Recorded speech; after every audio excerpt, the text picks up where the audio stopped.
Hey, good afternoon, Tom Ginn and Mark Gassard. Elevate Your Profits. We'll be right back.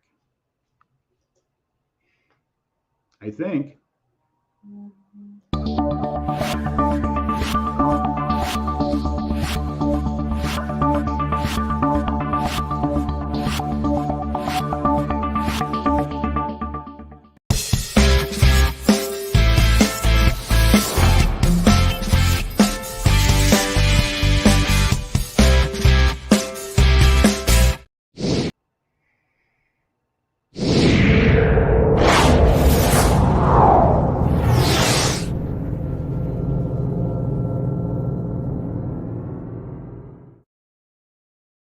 Well, Mark, I wanted to do the loop on that, but I decided not to That's cool. yeah, but That's cool, man. The blast, man.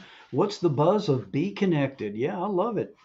well, I tell you what, that's going to be a household name here coming up. Anybody that's doing anything in the area of Right. video conferencing, webinars, business platforms. So, but we'll have another conversation about Oh, that. absolutely. But Absolutely. it's one of our corporate sponsors, so we just want to acknowledge that.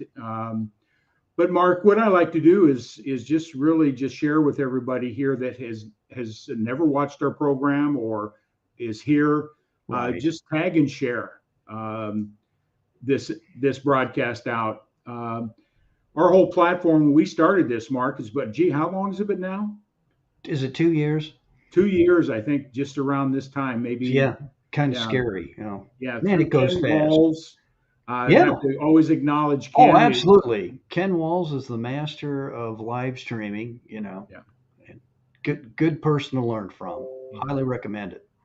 So when we got into this, and I thank you for turning me on to the Grow Live Academy and started this, it made a big difference in my How business. that happened, I'll never know. You But know what? if you That's still a mystery how we connected. yeah, It's one of those yeah. things, but it was divine Yeah, yeah, intervention. yeah. I'll tell you, man. It's and you're in Wisconsin and I'm in Georgia.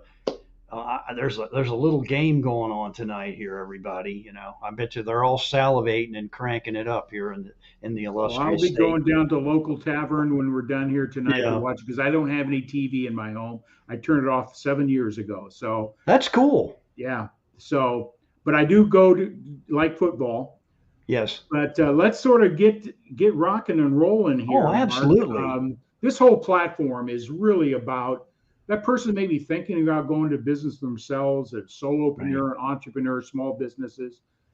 And we've been bringing in a guest for the last 2 years. I don't know how many significant business influencers we've interviewed, but they're making a difference in the small Right. business person's lives out there today. I'm really excited Right. for the guest that we have today, and we'll bring her in a moment. But anything else you'd like to say, my friend? No, I'm really looking forward to having Dr. Terry get on here and share with us her wisdom. And like I said, this platform I've learned a lot. A lot of things from a lot of different people. That's the beauty of this, because you Yeah, never know who we're going to have on, and what their background is and what they bring to the table. And it's always been good stuff, Tom. yeah. So with that all said, I will. I saw Terry on an interview, and I reached out to her, as, thinking, knowing that she would be a perfect guest for what we're doing, and she accepted the invitation. I'm honored because Oh, Dr. Terri absolutely. Levine is an author of 40 books. She's 40 books. featured on, Yeah. as seen on TV, BBC and Huffington Post, Chicago Tribune, Fortune, TEDx, and the list goes on. CNBC, and I'm really awestruck with Right. that, and honored to have her come on. So without any further ado, let's bring in Dr. Terri Levine. Good There afternoon. she is. There, looking great. Thank you Thank for you. I'm so joining glad us. to be with both of you. Thank you. It's my honor to be with you. Thank you. Thank you. Well, what we'd like to do before we really dive into a little bit about you is one of the programs I do besides this platform is called G-Force. G stands for gratitude. It's one of the principles I use in my coaching and helping people better understand how to deal with life in general is going from a place of gratitude. But I always like to start our interviews with our guest and then Mark and then myself. What are you grateful for today? So it's interesting because I wake up in the morning and I do my gratitudes as well. So today's gratitudes are number one, that I get to be here in Mexico working from my home here in beautiful warm weather. I'm also grateful that I've made incredible connections today. I'm grateful for good health. I'm grateful to be with both of you. And I'm grateful that technology is working. Yes, yeah. Yes, You that's a never know. beautiful thing. We've had our stories around Oh, technology, absolutely. from a deer eating the cable on their internet connection. Oh, that's a new one. I never heard that one Oh Yeah. yeah, before. that was, we didn't know until after the fact. It was matter of fact, I was interviewing uh, John David Mann and his wife, and suddenly we had no connection. It was afterwards they found out that a deer had chewed through the cable. So, but yeah, technology, love it. And with that all said, Mark, what are you grateful for today? Well, I have to brag on my wife here today. I'm really grateful, and I'll say the name, Gina Stapisgasser. She's Greek, but with that stated, the reason I am grateful is she took care of her brother who had gout. This has been an ongoing thing, and some of you guys, if you haven't had your medical checkups, don't be hard-headed. Go do it, please. Health is very important. Gina gets on me all the time. But anyway, very grateful that she took care of it. And I didn't know if I was going to have to intercede. And it was really tough on her. She had a big day. She's an educator. She had to uh, do a presentation. So I said, hey, do I need to like help you out with this? But she did it. It all worked out. And Angelo, if you are by chance listening, which you probably aren't, please go get a checkup. Man, we're begging you, you know. You're 58, brother. Come on, make it happen. But that's what I'm really grateful that I have somebody like that. Most of us guys we kid about wives, but no, I'm very lucky, very fortunate. So she worries a lot, and I understand why. So I just roll with it. It's Gina's world, and I just live in it. So there you go. Very smart man. Today I'm grateful for. I always start with this. No matter when I think about gratitude, I'm grateful for this very moment, because we don't have guarantees what the next moment will bring, whether we're going to be here or not. So let's make the most of this moment. That's my philosophy, because how we deal with this moment is going to dictate what happens in the next moment, all the way uh, down the line in our lives. So I'm grateful Absolutely. for my health. I'm grateful. Mark brought it up. I'm grateful for having a wonderful woman in my life, my wife, that is my inspiration in itself. But I'm grateful to have you on today, Terri, and honored and humbled to have you on our program. So with that all said, let's sort of move along a little bit here. Is the way we roll here is just, I love the fact that we all have a story, and so I always like to move right to here. What's your story? Your why? Tell the audience a little bit about yourself, and then we'll move in a little more specifically about what you bring to the table to help small business people, or any business for Yeah, that fact. So sure. So my story is this. I grew up in Yonkers, New York, and I grew up really poor. I mean, really poor. I just didn't know that we were poor. I just thought, everybody lived in this way. And one of the things that my parents really taught me was gratitude, being grateful for everything and anything. And when I was in fourth grade, my father took a new job. And overnight, I do mean overnight, we moved to Westfield, New Jersey, which Wow. is an upper class area, because he had this new job. And we had a house. I'd never seen a house before. We had grass, which I never saw. I lived in an apartment in New York. So my world changed overnight. And my mother sat me down and said, just because we have some money now doesn't mean anything changes. And I'm really wanted to share that part of my story first, because I really do believe that the parenting that I got contributed so much to my abilities to go forth on the planet and help others. So, in looking at my why, when I went to college, I got a master's degree as a speech language pathologist. And the Wow. reason for that is I feel that being able to communicate is one of the most important gifts that we have.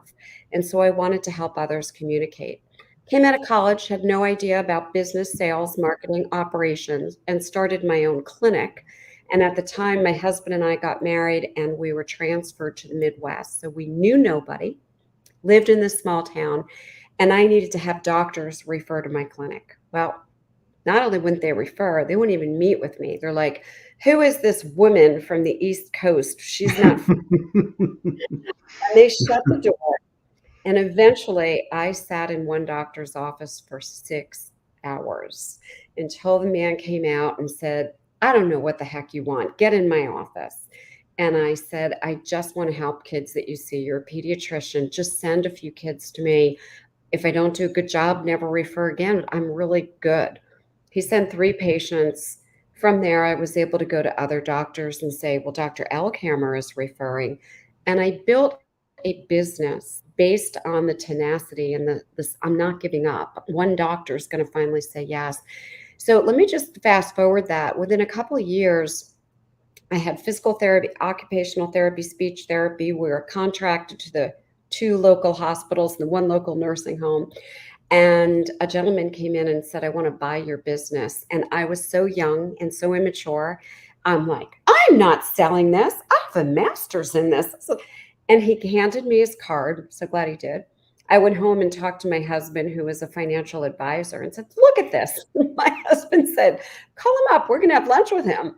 And you're not going to talk. Now, as you could probably tell, Oh boy. Oh Wrong boy. thing to say. I try to be good. So we went to lunch, and lo and behold, he purchased my clinic. And so then I started a second business with my husband. And that was based on my upbringing of being very poor in Yonkers, moving overnight to Westfield, New Jersey, and being in someone's home that had art on the walls and art lights. And I was beyond intimidated. I thought I was in a museum. I stood in the middle of their house and I said, you know what? I'm going to start an art business where we can bring art to the middle class. So we learned all about art, artists, where to buy art, frames, how to hang art, how to decorate. My husband and I started a home art show business and an art gallery, which we later sold. Then I had other businesses along the way that I sold. And then my one mistake, I became CEO of a national healthcare company for 5 miserable years. And I really mean that. I don't fit in corporate. They loved me. I hated every minute of it. And 33 years ago, almost 34 in February, I just said, this isn't me. And I left and I started my business coaching and consulting company. And I have been at what I call at home ever since, doing what I love, loving what I do. I've worked with over 6,000 coaches and consultants in 19 countries. And this is my why. This is my passion, helping others have business success because the world of business has been so good to me. That's my whole story, guys. You got it. Wow, It is. you said a lot in that short period of time. Right. Is you recognized you had some passions, some Mhm. strong interests and purpose to take something to share to the world, and that's made your business. I believe everybody has something they're passionate about and a talent and a gift, and I think that's the key to having success in business. Have a vision and a purpose and a why. I'm a Simon Sinek person, and Mhm. when you hold on to that, if the passion and the desire is strong enough, you'll do what you need to do to learn how to be successful. But a lot of it, I might be myself being a personal development coach, is a lot of times people, and you do coaching, so you do the consulting and you do all that. How important is it for people that are desiring or in business now to have that mentor coach, not just in process? There's a lot of coaches out there on the how to's and the processes, but I believe the number one place that most businesses fail or business people fail is they don't get the mentoring to help people better understand the thinking process, the belief system, the self-image things that hold people back. What's your advice on to the audience out there that hears this about having a mentor? Well, first of all, I'm really glad you brought this up. I'll just start by saying I currently have 8 coaches, consultants, or mentors. I have 8. Okay. I have um, created 9 multi-million dollar businesses. So I certainly know how to do business. So people say, well, why do you have a business mentor? Well, I have somebody running a lot bigger and a lot faster than me. And I learn every single day. And I have someone who helps me and keeps me accountable. I have a health coach. I have a strength coach. I have a nutrition coach. I have a marriage coach, even though I've been with my husband since I'm 16, which is quite a long time. And we have an incredible relationship. I work on my marriage every day. I have a humor coach. I could go on. That's how much I believe in mentoring, coaching, and consulting. I know that in my personal life and in my business life and in my family life, I would not be where I am today. I would not be so happy. I would not be so healthy. I would not have the kind of business success that I have, working about 20 hours a month, living all over the world, if I didn't have people to guide me and to help me. And it's interesting because my clients come on and right there, Terri's a business consultant. Great. Tell me how to do this and teach me how to. I'm like, yeah, just so you know, I'm also a clinical psychologist, a positive psychologist, and I have 9 life coaching certifications. So before we get into any of that, we're going to work on this. And they're always like, well, no, I just want to get to the tactics. No, you know what I'm saying. So I really feel that you need people to help you in your life. And the biggest way that you can stop yourself is here unconsciously. You need someone in your life, in your business, to help you see what you won't see. You said a whole lot there. Is, I come from a financial background. I had my own financial service agency, and I got into financial coaching. And I remember my mentor saying that 20% of succeeding with money is knowledge, 80% behavior. And I started coaching people, and those numbers apply to every aspect. So I created my financial coaching business, behavior before the numbers. Because if we don't understand our relationship to money, what are the behaviors that cause us to get in the situation that we're in, whether it be positive or negative? It's all behavior driven. And so that's how I started I got involved in personal development, because I saw the behavior getting in people's way and I didn't know how to help them through that. So I became a certified coach through the Bob Proctor organization to help understand this thing called the subconscious psychological program that we operate off of. So great advice. Mark, you got anything to ask? And we'll sort of dive into some. Since Terri's a fabulous coach, I always like to ask this: whether you coach a sport, coach people, because I think it all boils down to that's what you're coaching, regardless whether it's sports, business. That's, you're dealing with mammal to mammal here. What makes a good coach in your eyes? What really makes a good coach? You hear, like, we could go football and talk about Nick Saban, since I'm in the South here, and tonight there's something else going to happen later on. And then, you hear in the business arena, hey, man, this guy's knocking it out of the park. Their net worth is, but I've often been intrigued with, what makes a good coach. And I think there's some similarities. Do you mind sharing with us you know, if someone says, hey, I'm thinking about health and fitness, what should they look for? Because you addressed it between the ears. And to me, that is important. You can know a lot of things, but if you're going to be mean, nasty, and debilitating people to the nth degree that they feel like, they're lower than whale waste out there, I don't even want to hang with you or learn from you. It's not the military, but which Tom and I did at one time, but I get that. But I'm just saying, that people have options out there, and I think that's, and I know Tom's going to get into this later on.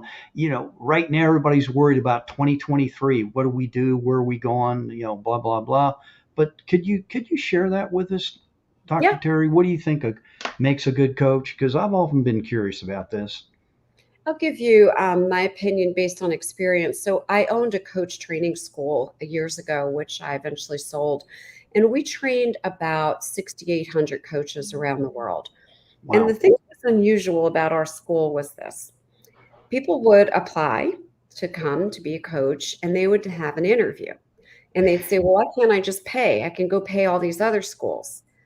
Because I don't want to train you to be a coach if you don't have the natural skills that you will need to be a coach. I can't teach you the natural skills.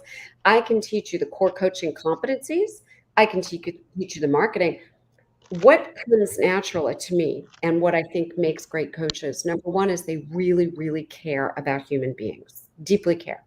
Right. Number two, they are so interested in hearing other people.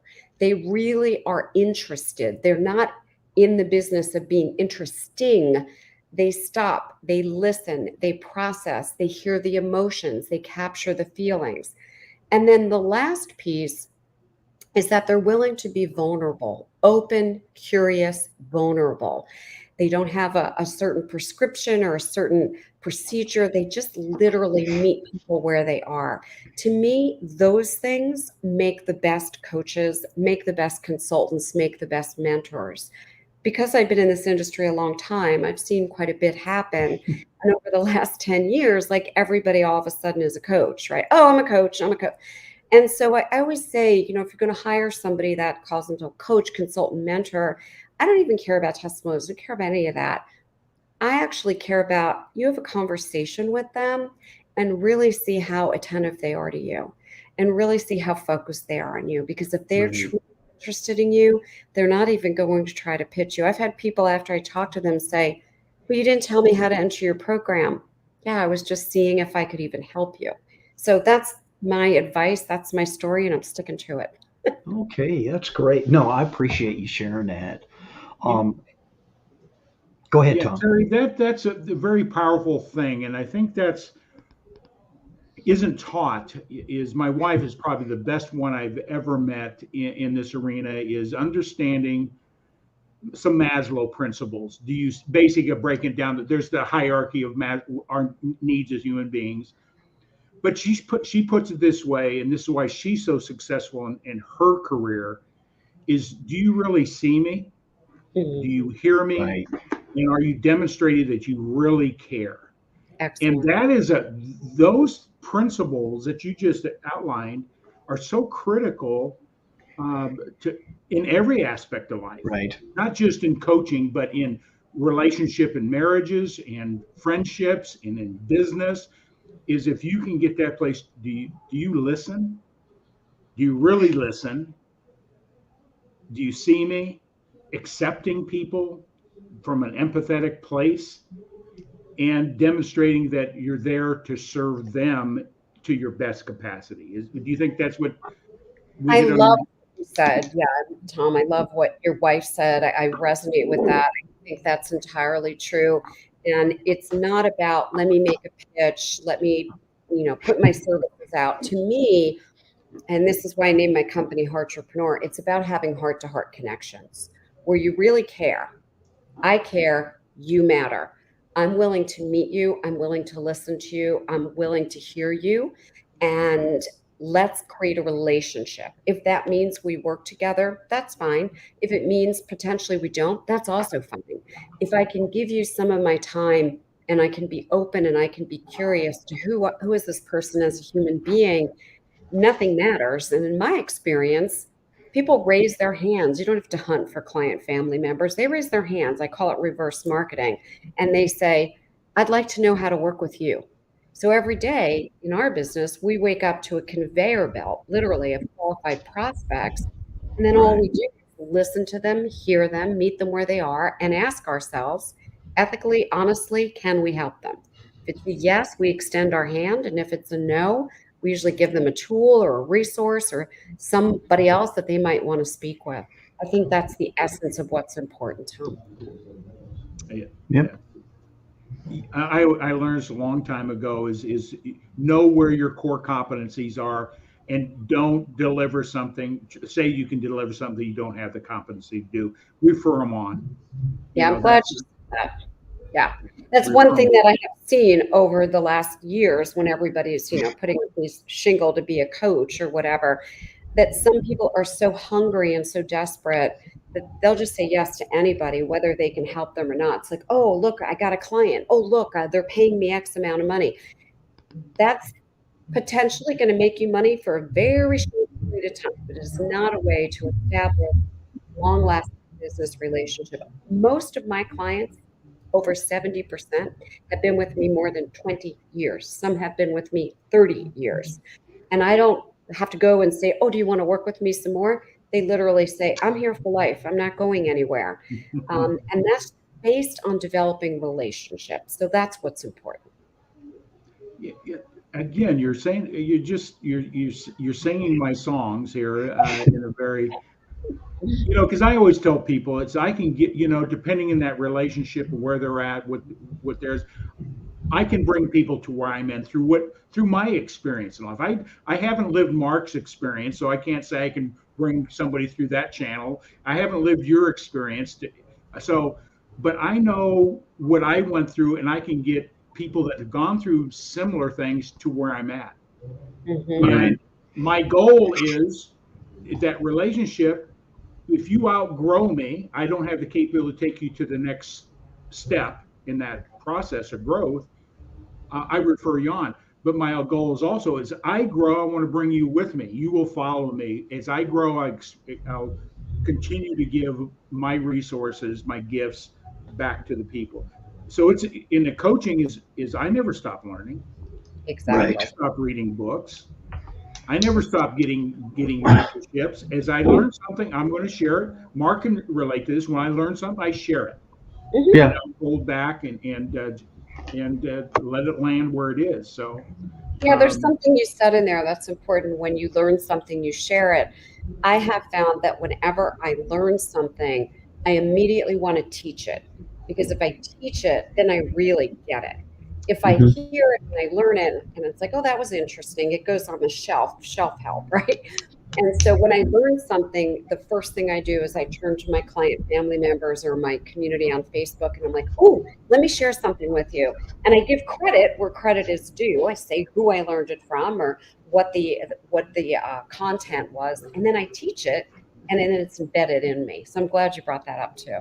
yeah, it is we learn by putting into action, basically. Yes. You got shelf help. People say, how many books do you read a month, Tom? And I says, oh, about 4 or 5. You know, how do you do that? There's a way. But anyway, so let's talk a little bit about books. I'm going to bring something up on the screen. Okay. If you 40 look, books.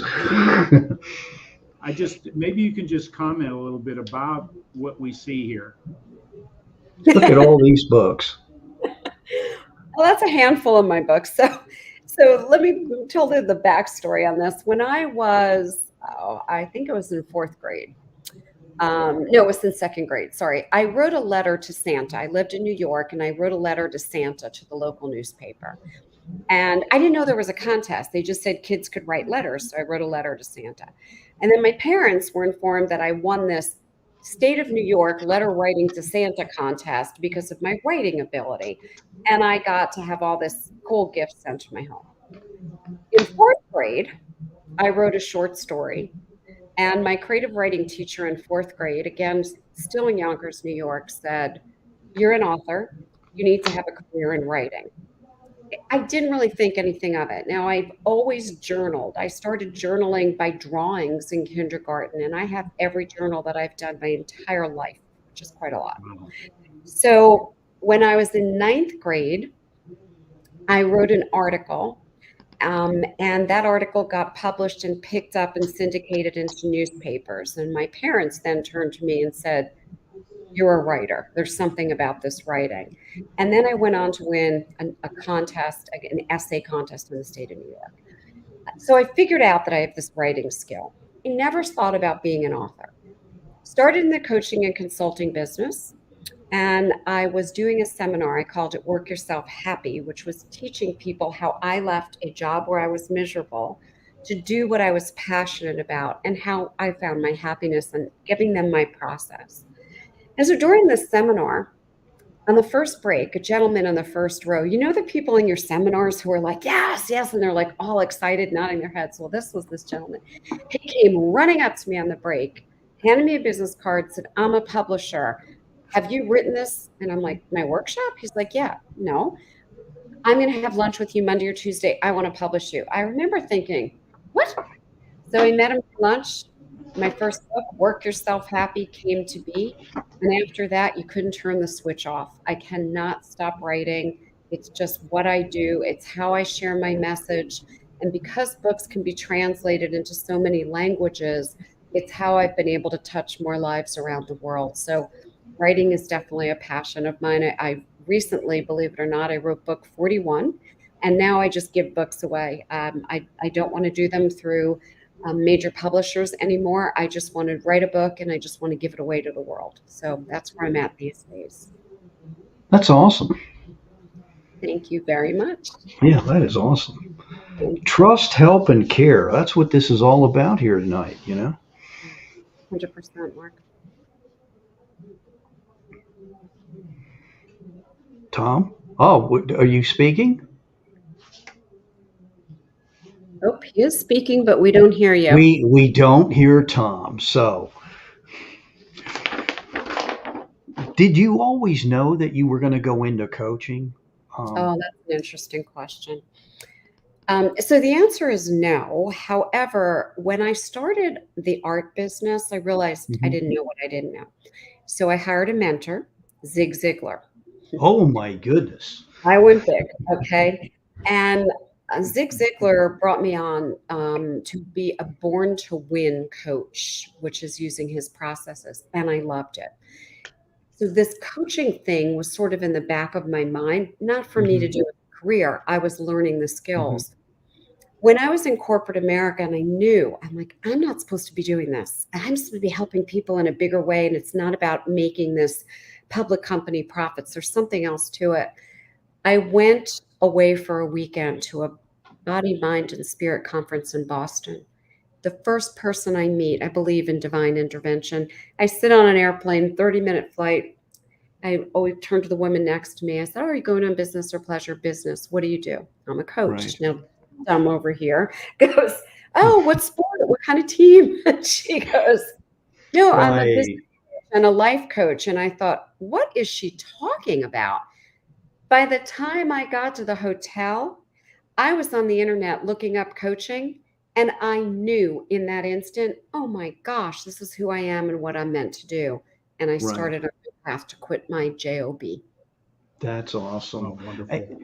Have I you? was frozen in time. That's why It's good to have you back. One of the technology glitches. So now you hear me and I'm not frozen.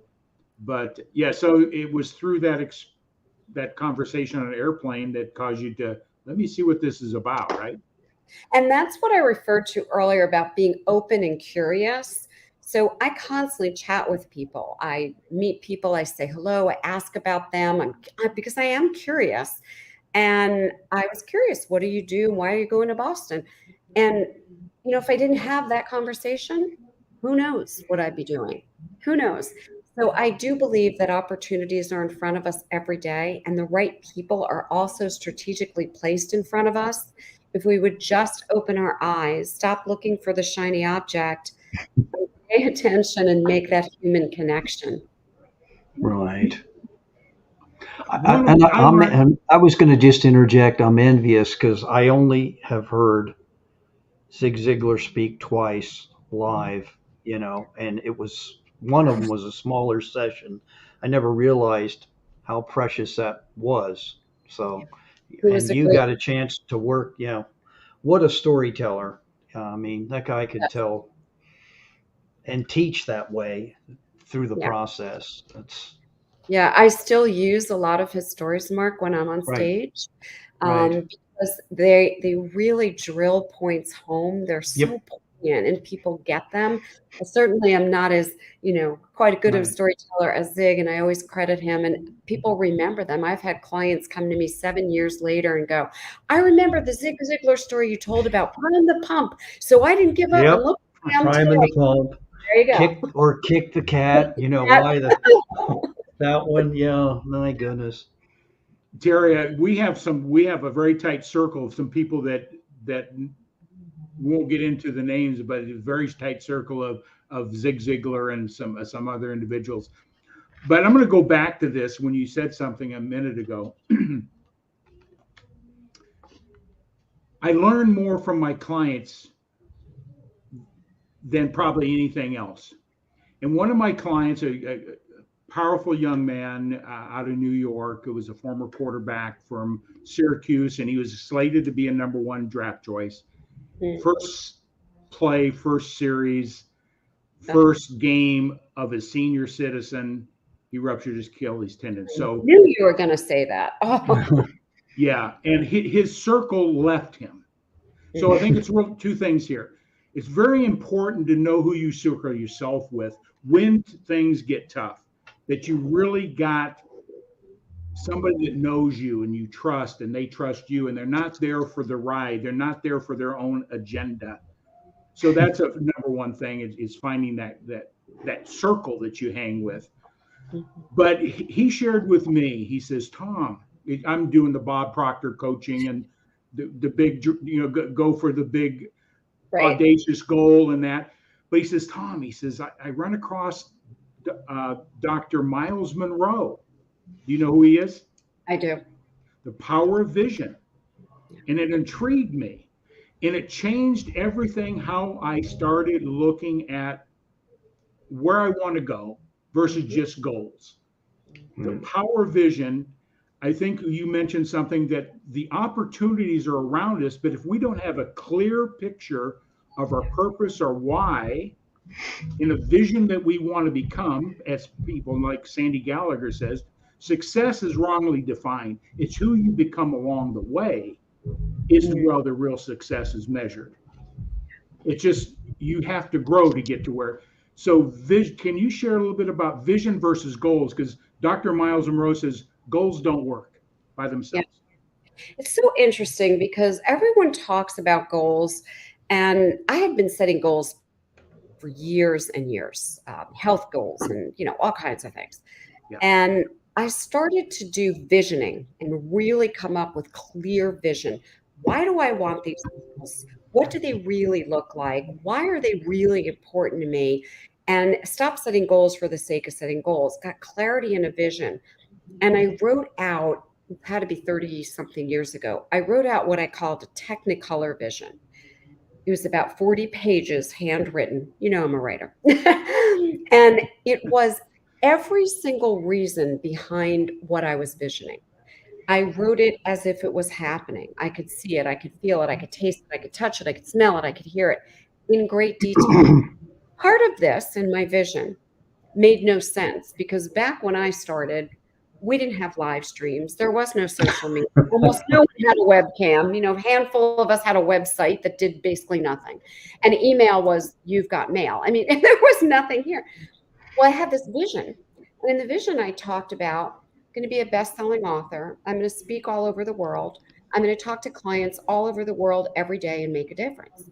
And people who looked at my vision said, well, how are you going to do that? That doesn't seem possible. I'm like, I don't know the how. I just know that's where I'm going. Part of my vision was I'm going to live in Mexico part of the year, and I'm going to wake up every day and the beach is going to be outside my door. And my husband went, how's that going to happen? I'm like, I don't know how any of these things are happening. I just see it. I feel it. I breathe it. And every day for 2 years, I woke up every morning. I not just read my vision out loud. I sat for about 30 minutes after that and I visioned all of that. So this isn't goal setting because if you said make it a specific measurable, I didn't. I just went, this is it. What I really believe is that the human brain cannot tell fantasy from reality, right? We go to a movie. I don't know about you guys, but if a horse or a dog gets injured, I'm a basket case. And my husband, this isn't real, right? I know. So human can't tell the difference. You go to bed at night and you've got that vision. The human brain worked on the how. It wasn't me goal setting. So to me, that is the distinct difference. And my client family members who have really gotten away from goals and more into visioning, they're my most successful client family members by far. Yeah, you said something very Right. very important there, is that it makes life easeful, not easy, easeful when you're clear on your purpose, vision, and whatever. And it gives you the ability not to chase a silver object. Doesn't support the vision. It Exactly. determines who you hang with, determines what books you read, determines what your entertainment is. So it makes life simple. And guess what? All the resources you need become very clear around you. Yes. That's what I found when I really Right. started studying Dr. Miles Monroe stuff, applying it. Yes. Because usually when we set a goal, it's bigger than something we've generally done, more production, this or that, and lose more weight. But generally, what happens, what I found out, and I'm speaking for myself as well, is if the first question is how, it leads to can't. Yep. Hmm. It leads immediately to can't. I And agree. so the vision really is, as I found in my life, and when I really applied that, and I teach it with my clients, they excel at levels that they didn't believe they were capable of. And it's Yeah. it's so much fun to have a vision. Can I interject here? Because we do have a former Navy SEAL that's uh, gyrating here. Ruben Lowing, he said, "Good stuff. I'm listening." So you ought to feel good about that. And he put down there, goals are us. He said, "I implemented my 2023 marketing plan. I headed out to meet with 2 mortgage loan officers. I came back with 9 contacts." Well done. And the other thing he mentioned was when you write out plans, God inserts himself into them and creates shortcuts. So Ruben is a believer, and I applaud that.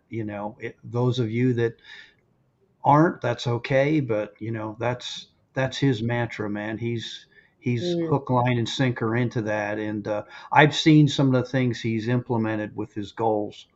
It's kind of neat, and I've kind of stole some of his ideas, but his sales and marketing plan, and so yeah, he's an interesting gentleman. So I just wanted to share that with you. I'm sorry, no, I that's great. I'm digressed. glad you did. And I'm glad Ruben's commenting. Thanks for being with us, Ruben. Yeah, thank you, Ruben. Appreciate you making your comments. Awesome guy. Um, we as we're talking, this type of thing is a process. We could probably spend hours bantering back and forth, taking wisdom, knowledge, new insights, all those things. Um, so we basically, we talked a little bit about what you've done, but your why. We've talked about vision. We've talked about that clarity that brings.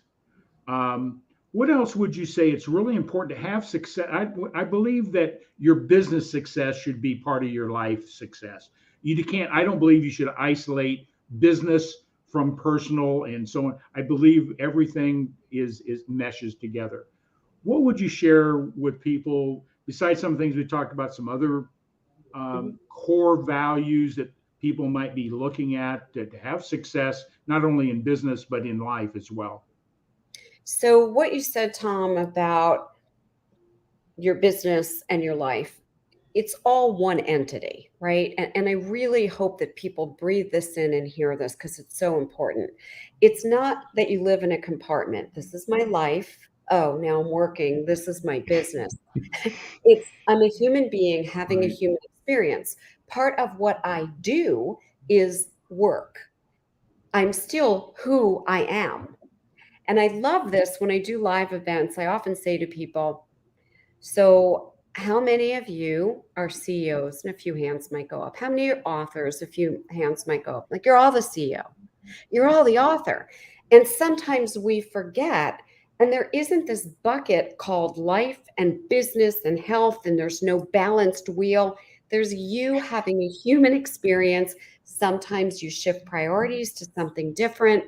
I am the same person in business and in life. People go to my husband at the end of events where he's been at with me and they say, "Is she like this at home? Is she so upbeat and chatty?" He's like, "I known her since she's 16. This is just who she is, just like this at home."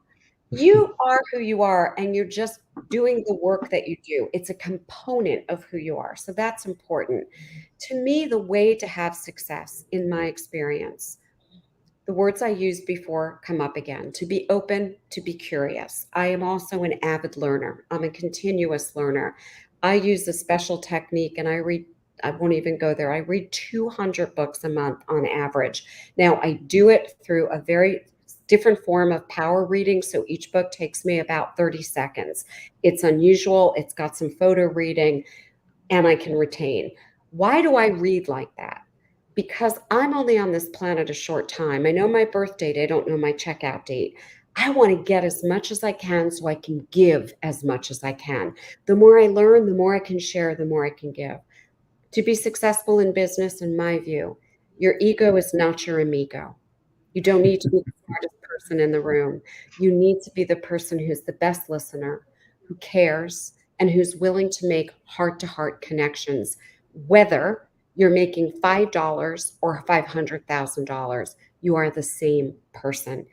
And the last thing I'll say is one of my mentors, whose name I'm not allowed to say because of a contract with him. I'll just say he has a private island. Lots of people can figure that one out. He never talks about success in dollars. It is about how much are you able to give back. Yeah. So that's my story. That's great. You've really impacted me in a very significant way. The clarity, the purpose, and you're the type of person I will plug into and follow Yep. and that type of thing. I knew that when I heard you the first time in our first conversation. You know uh, that you've got what I call the real deal out there. So um, we are on a tight timeline here tonight, but I just want to say how grateful we are to have you on tonight. We'd love to have you back.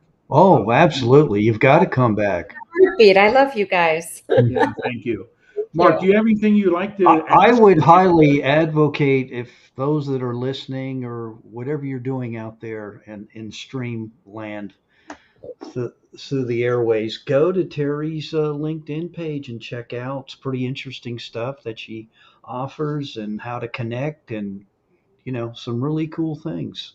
So do check out what she was talking about. She definitely practices what she preaches.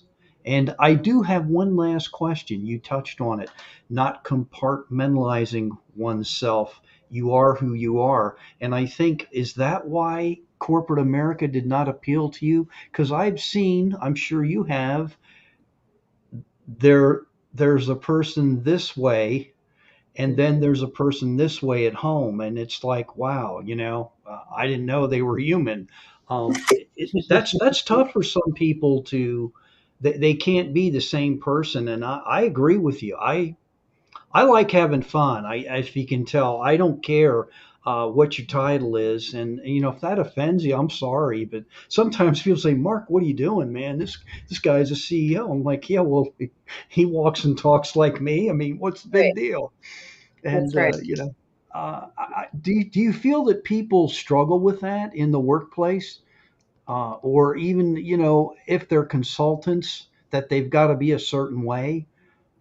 Yeah, I do. I think people think there's like a hierarchy, and Right, I look at everyone as being on the same plane. Some people might have no degrees, some people might have 5 degrees. Doesn't really matter. We're just human beings. Doesn't matter if you decided to go to more school, that's nice. If you decided to go to less school, that's nice. That's a choice, and we get to make that right, choice. It doesn't mean that you're the smartest person in the room because you have the most degrees, because I'm sure we've all met some of those people and they're not the smartest people in the room.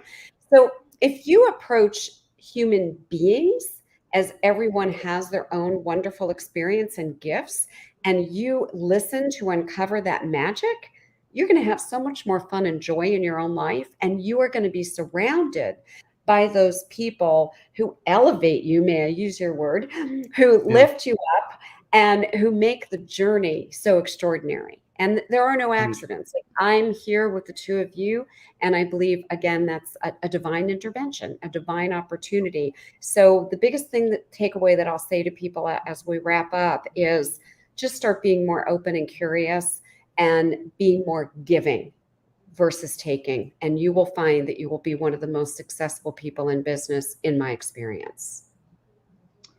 Wonderful. I That's a appreciate slam dunk and a mic drop. And thank you so much for bringing that to our attention. No, we all need to keep that in the forefront, and again, it goes back to trust, help, care. I mean, it's just, I Sums it really up. believe in that. Yep. Yeah. Yep, same. Well, Terri, thank you much for being here. We're going to put you in the back room. I know under our negotiations, we provided some M&Ms and that type of thing in Do we the have green them room. back there anymore? I mean, are those So from I, the I was holidays? snacking on Are M&Ms they and pop. from Are they Yeah, from the Okay. holidays? I mean, I don't know. they were a little stale, but it was okay.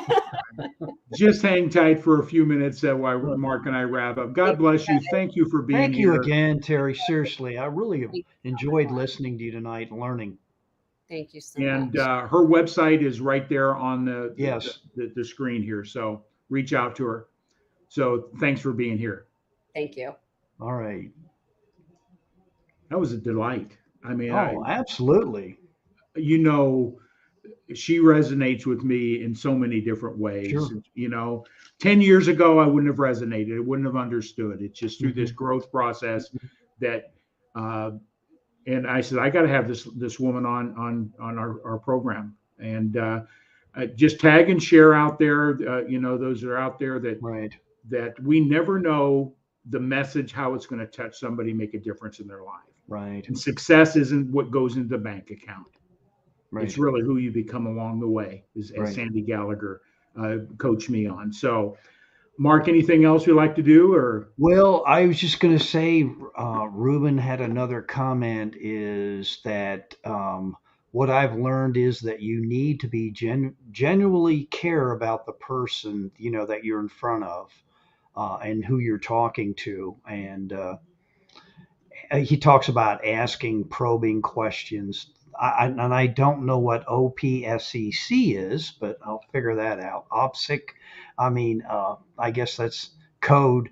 It could be. he's a I Navy know SEAL, so seal. That could be probably seal got some code that meaning. he'd have to kill us if he told us what it was. And Ted, so nice of you to say hello, and he joined us, shared, and I will listen to the replay. Thank you very much, Ted, and I hope you're doing well. I really do. Yeah, Ted, my And prayers are still with you on your health, my friend. yes, absolutely. And Ruben said that Dr. Terry, she seems like a nice lady. Yes. And I just want to end on this note. My mom, who's long left the planet a long time ago, uh, has a heart like Terry. When you're growing up, you kind of abuse your parents or make fun of them. I get it now that I'm a little bit older, but I call it the mom factor. And I think if people approach things with the mom factor, everything would be cool out there. I mean, in a lot of arenas. I won't get political, Tom, or sports or business, but if we treated one another with dignity and respect, and it would just be so much nicer, instead of trying to stomp on somebody. I'm not saying everybody does that, but it's just the way she refers people. I mean, I could take a no from Terry saying, no, we're not going to use you, Mark. I'd probably smile and say thank you. It's a no with integrity. But man, now the comments are flying in. Robert Brooker's in here, he's saying hello, and Our Ruben man from says, Canada. yeah. Oh, Canada. I'm going to sing that one day for us there, Robert. Trust me, I've got the lyrics. Oh my gosh, you're gonna sing? Yeah. Don't ask me, okay, buddy. Well, I just want to say thanks for being here, Right. Terry, Mark. I know you got an engagement to get to, and we just want to wish everybody a prosperous, healthy new year. This is, Absolutely. yeah. So, Thank you all for being here tonight, too, and asking questions. And those that are in the background, just kind of in and out, we get it. We understand. You don't have to be here, but we appreciate you joining us. right. I'm going to close with our other corporate sponsor, ASEA.